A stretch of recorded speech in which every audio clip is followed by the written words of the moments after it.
at businessofcannabis.com. Coming up, a conversation with Beena Goldenberg. She's the newly appointed CEO of Organigram, a Canadian licensed producer based in Moncton, New Brunswick.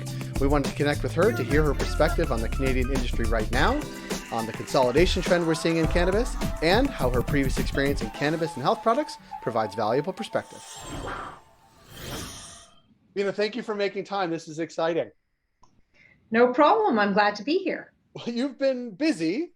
This is not your first go round in the cannabis sector, but talk a little bit about your background in the sector and what makes it so exciting to be joining Organigram right now.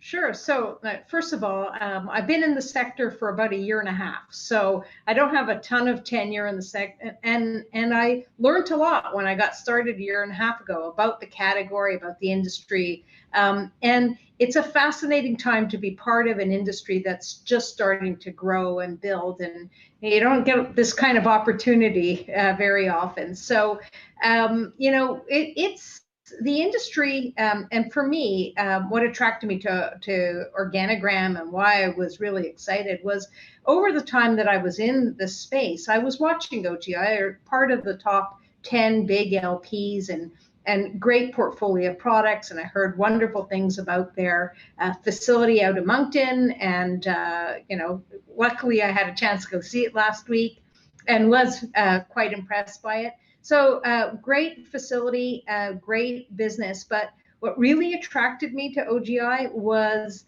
the recent strategic investment by BAT. I think all of a sudden there's a focus on not just about growing cannabis today, but about the future of where this category is going. Really a focus that OGI has on innovation.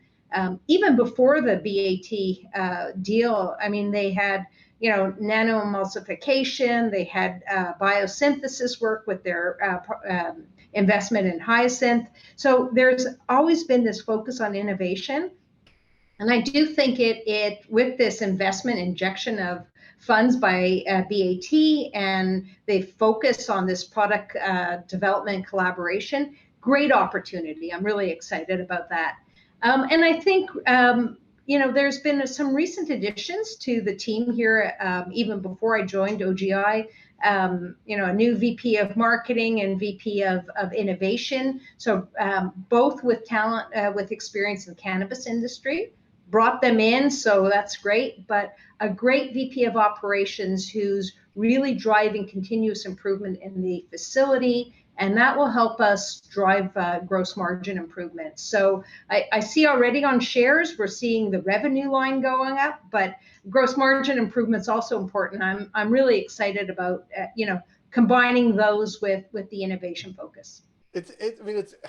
And I think we spend a lot of time because now we're viewed as more a mature market, but it's still so really is. And even you saying you've been a year and a half, it's like, oh, it's like a million years. You've been in it a decade, but it is because we're in it every day. We see it every day, but we realize, like, when you zoom out and you think about other sectors, like the ones you've come from, like, we're so early days that the market isn't right size. The companies providing the products, the innovation, all those things are really sort of ahead as opposed to behind. It's just sometimes difficult to sort of get that perspective when you're in it day to day, I think.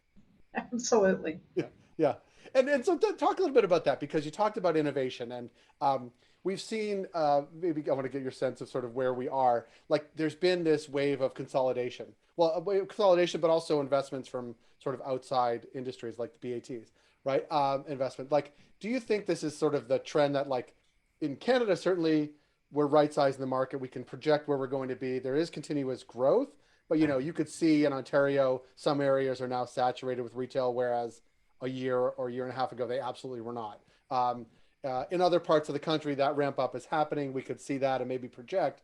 Like, is that how you're viewing it, that, we can project at some point we will see sort of a leveling off of the sort of upswing, but we'll have a steady state of retail where the LPs are selling it and consumers are sort of finding where they have their products? Is that sort of how you're viewing the lens now? Yeah, I mean, listen, we might feel like it's long, but, legalization happened less than 3 years ago, right? So it's still pretty, it's still pretty much in its infancy. There has been a lot of M&A going on, and smaller guys being bought out. But the truth is, I think I recently read a report done by Tammy Chen that the top 5 LPs a year ago had 50% of the market, and now they have less than 40%, right? There's still fragmentation despite the M&A. There's still too many players. I think Health Canada has licensed 700 producers. So there's going to be more shakeout. There's going to be shakeout in the licensed producer side, and certainly, as you just mentioned, in the retail side,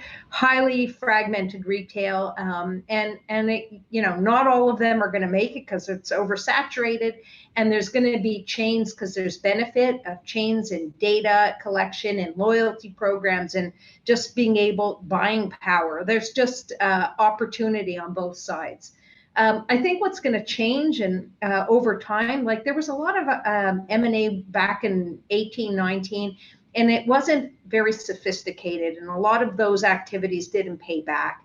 I think the more recent acquisitions are really based a little bit more strategic, filling gaps in a portfolio or filling regional gaps, so more strategic thinking. The watch out I will always give is I don't believe in acquisitions purely for market share, because if you have that product, you're going to cannibalize yourself, and it's going to be a tough one to pay back. But M&A is going to happen, and I think the recent blip that has happened the last 6 months has come from companies, the larger LPs, saying, I think legalization in the US is going to happen soon, and so I want to right my ship at home, strengthen my platform off of which I could turn my focus to the US. I think that was their motivation. I'm not sure US legalization is happening as quickly as some people think. It's going to take time. And I think what OGI has is this great opportunity to take that time, win at home, strengthen our position at home, and yet focus on this development of the innovation, development of novel products, which will lead the way into how to open up the US market for us down the road.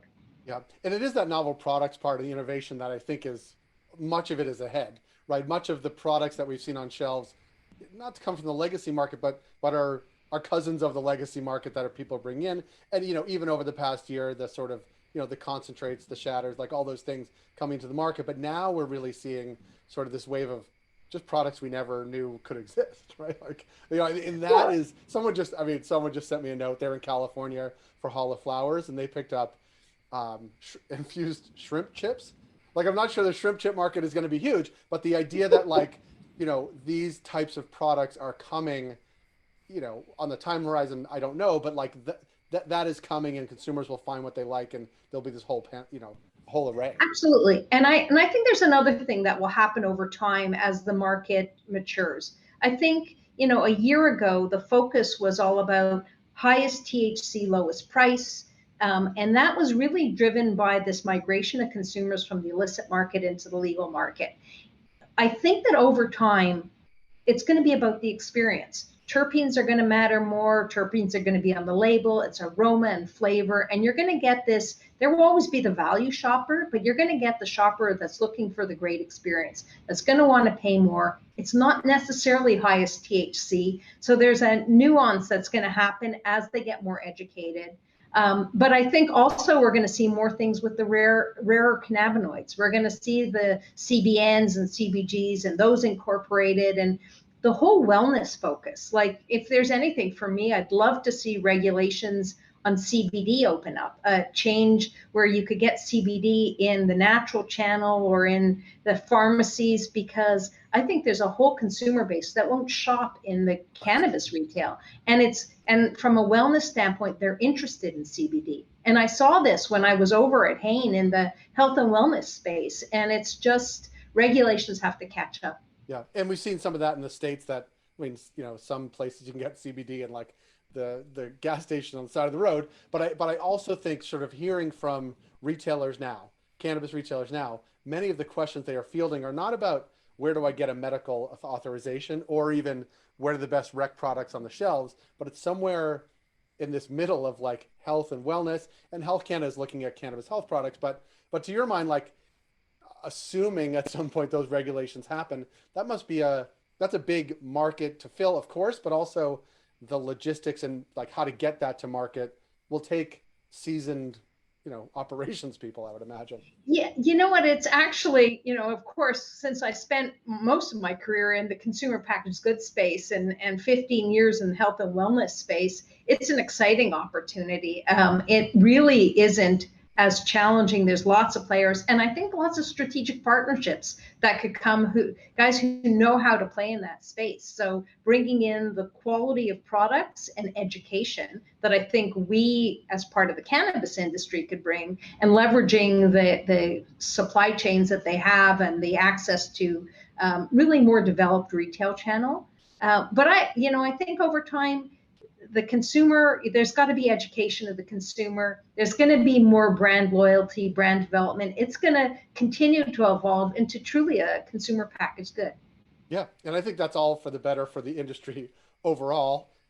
More importantly, maybe it's better for the consumers because they'll have more options, more choices, more companies serving their specific needs, as opposed to highest THC, in store, come in, talk to a bud tender, because while there are many cannabis consumers right now, most, I think, that is their experience. I think the world is open to lots more opportunity, Absolutely. I don't think we've even touched the surface of the new cannabis user, but the novice user, and getting them on board, getting them comfortable, understanding what it's about. I think there's great opportunity there. We've all sort of pandered to the enthusiast and the power user, and it's great, and we've saturated those consumers. They have options, but I think we still have some room on either side, the wellness side and on the novice side, to bring new users in and really experience what this category has to offer. Yeah, while not forgetting about those others that are like driving the sector now, including some products you guys are putting out that people just can't get enough of, I think. Yes, actually, I do want to also talk about the recent acquisition OGI did with the Edibles Infusion Corp. So great technology in candy making and experience, and all of a sudden applying that to the space, highly automated, really quality products. I think the edibles market will continue to grow. We have not only sugar gummies, but sugar-free gummies, and the opportunity to look at some of the, not only CBD and THC, but maybe CBN and those kind of things. I think there's great opportunity to continue to build that space. And so another thing that I think OGI did really well, an area that they could continue to build and add, get a quality facility that adds to their capabilities. Yeah. Well, it's exciting. I feel like we could do this all day, every day. I mean, you're probably busier. I could do this all day everywhere. You most certainly could not. But I want to thank you. Congratulations on the new role. We hope this is the first, but not the last time we get to connect. And thank you for making time. You're very welcome. I've enjoyed it, and I'd love to connect again. Have a good day. Absolutely. Thank you. All right. Bye-bye. That was Beena Goldenberg, the CEO of Organigram. If you like this program, please rate and review us wherever you found us. It helps support the work we do. We're able to do what we do because of our ongoing partners, including Alterna Savings, Cannabis at Work, Cannabis Benchmarks, Can Delta, Gallagher, Headset, and Torque Mains. Find out all that we do at businessofcannabis.com.